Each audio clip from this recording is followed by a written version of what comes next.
Boa noite, jovens. Tudo bom? O professor vai fazer esse vídeo direcionado aos alunos do primeiro ano do ensino médio, falando sobre os nossos conteúdos a serem trabalhados durante o mês de novembro. No mês de outubro, nós trabalhamos o barroco italiano, barroco em sua origem, no seu país, onde começou a ganhar forma e a se destacar. Nesse vídeo, o professor vai falar sobre o barroco fora da Itália, principalmente na Holanda. E na segunda parte do vídeo, o barroco desenvolvido aqui no Brasil. Bom, pessoal, as características gerais do barroco, como já foi dito, o emocional sobre o racional, a busca de efeitos decorativos e visuais através de curvas, contracurvas e linhas sinuosas, principalmente nos pilares e nas estruturas das igrejas barrocas, a união de arquitetura e escultura e os violentos contrastes de luz e sombra para atingir o maior impacto emocional possível nas suas obras.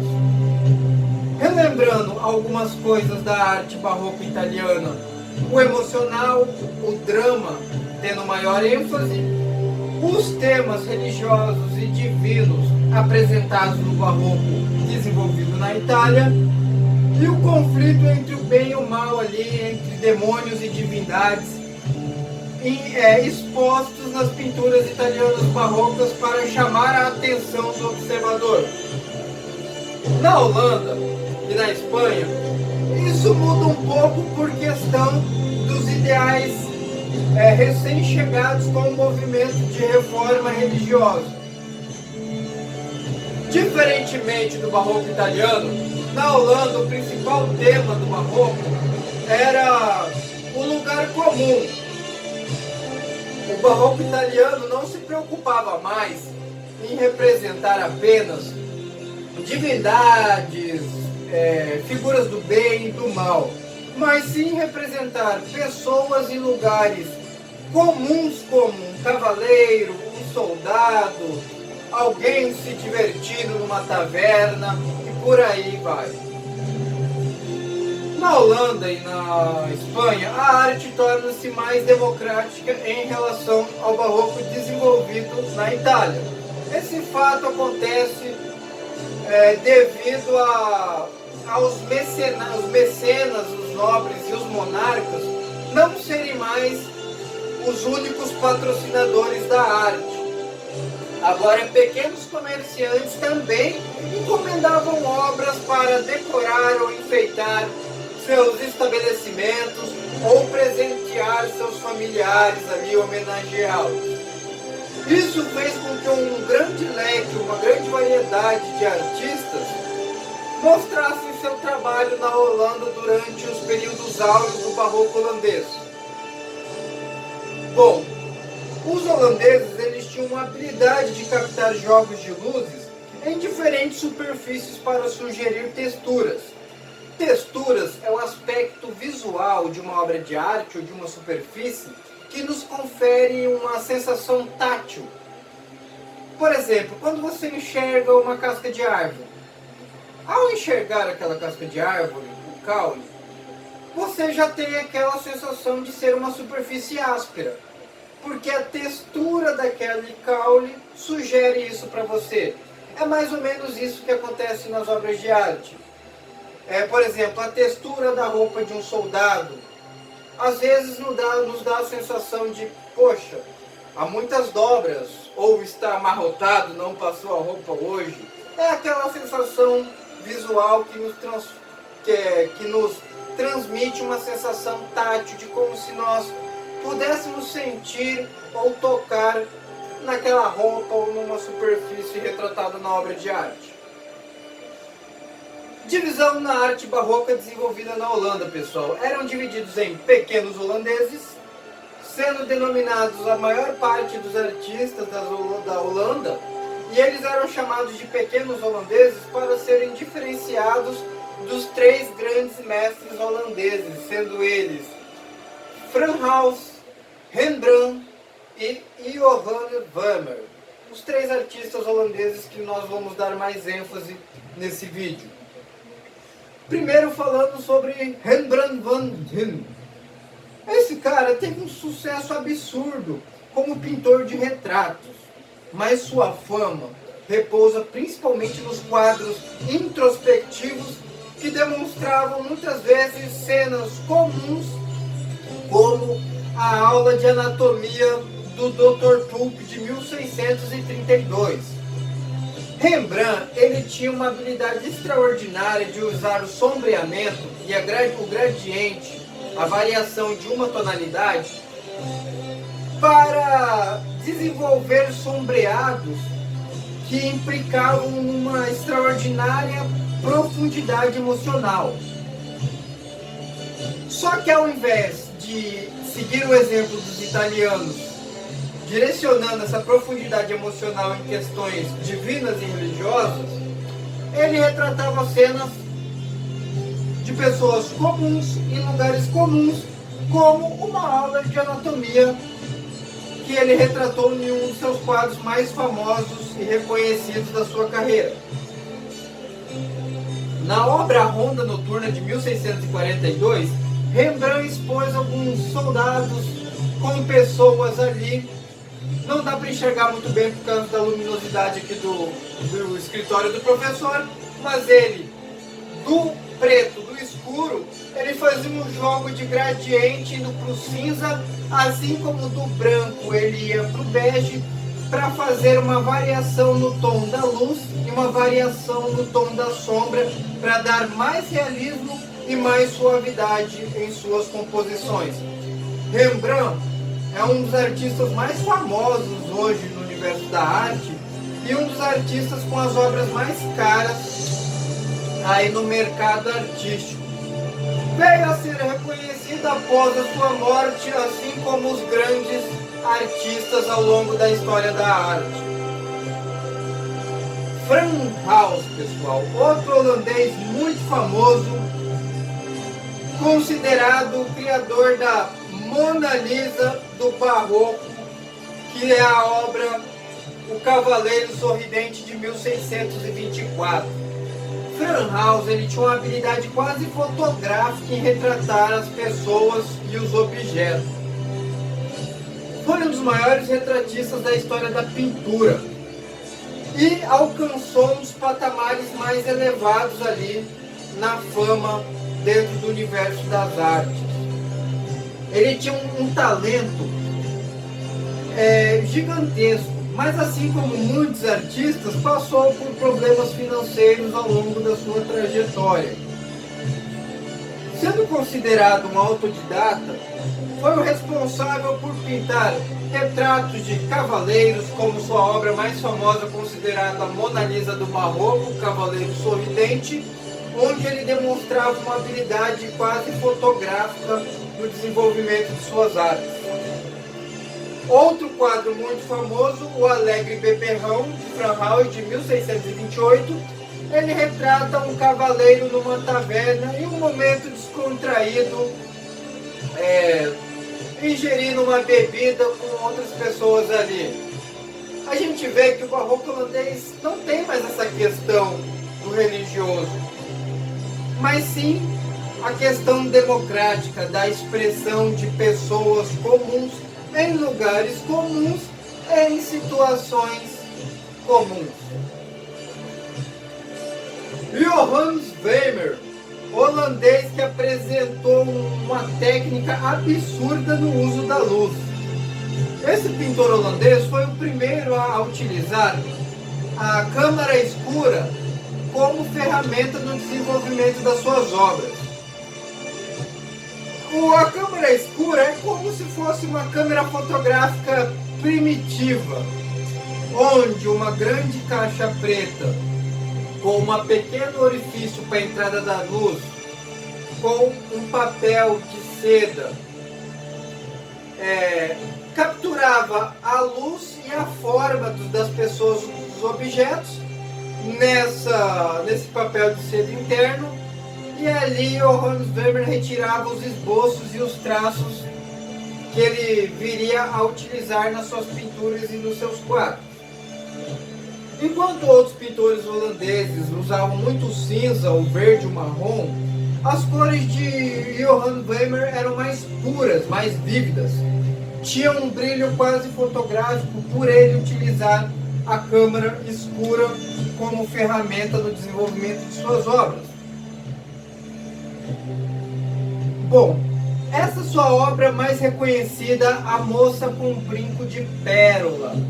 A gente pode ver muitas características do barroco ali, né? O fundo bem escuro, destacando a luminosidade na figura humana da moça ali, causando maior realismo e maior intensidade e vivacidade nessa obra de Vermeer.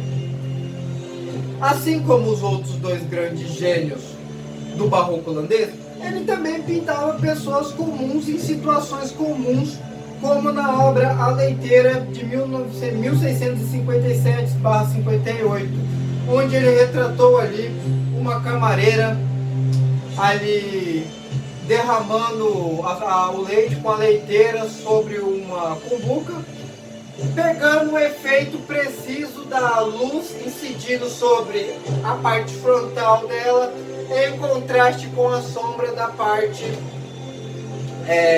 anterior dessa figura humana.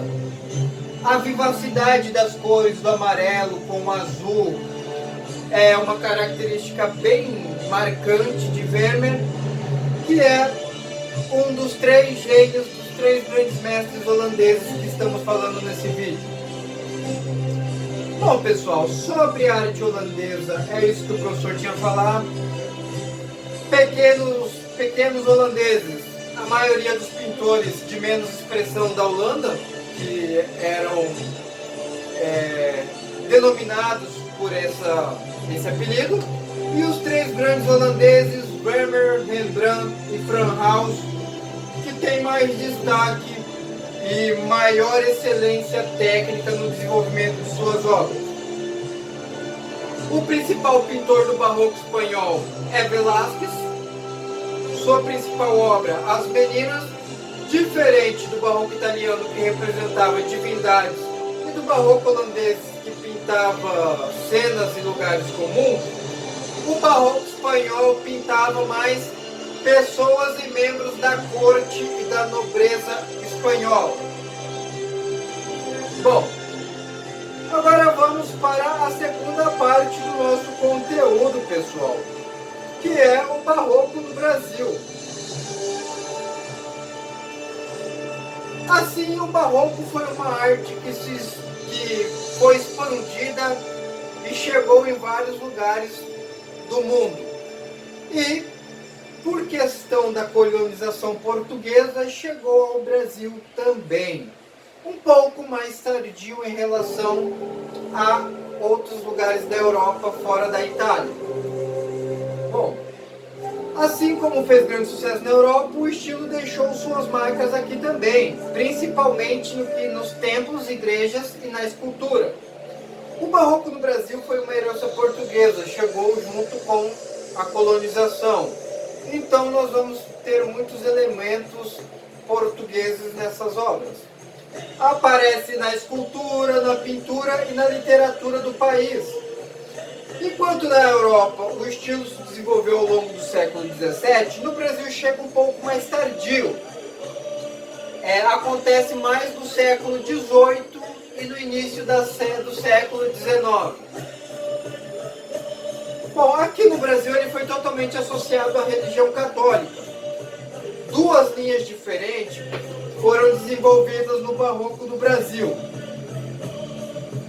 Uma nas regiões mais ricas, conhecidas como onde teve mais as talhas revestidas em ouro, e outro desenvolvido nas regiões mais pobres, com talhas mais modestas e técnicas menos elaboradas que o barroco brasileiro desenvolvido nas regiões mais ricas. Nas regiões enriquecidas pelo comércio de açúcar e pela mineração, principalmente na região sudeste, observamos mais na região de Minas Gerais, encontramos igrejas com trabalhos em relevos feitos em madeiras, as talhas revestidas em ouro e esculturas magistrais unidas à arquitetura dessas igrejas. Já nas regiões onde não existia nem açúcar nem ouro, as igrejas apresentam entalhes ou talhos mais simples. E os trabalhos foram realizados por artistas menos experientes e famosos do que daqueles que foram desenvolvidos em regiões mais ricas do Brasil. As igrejas, com trabalhos feitos em relevos em madeira, em regiões mais ricas, ela aconteceu porque em Minas Gerais o minério de ouro foi uma das principais bases econômicas durante esse período colonial. E como a Igreja Católica gostava de mostrar seu poder através de belos templos e obras de arte imponentes, eles chamaram artistas escultores como Antônio Francisco Lisboa, Aleijadinho e Mestre Ataíde para adornar ou enfeitar os templos católicos do período colonial. Como o ouro era muito abundante na região sudeste do país naquele período, muitas dessas esculturas foram revestidas em ouro para enaltecer o poder da Igreja Católica. As regiões menos ricas, onde não existiu nem o açúcar nem o ouro, esses trabalhos eram mais modestos, mais simples. E os artistas que faziam eram menos famosos e experientes em relação àqueles que desenvolveram os trabalhos nas grandes igrejas mineiras do barroco brasileiro durante o período colonial. Principais artistas brasileiros, pessoal: Antônio Francisco Lisboa, o Aleijadinho na escultura, e Manuel da Costa Ataíde, o Mestre Ataíde na pintura.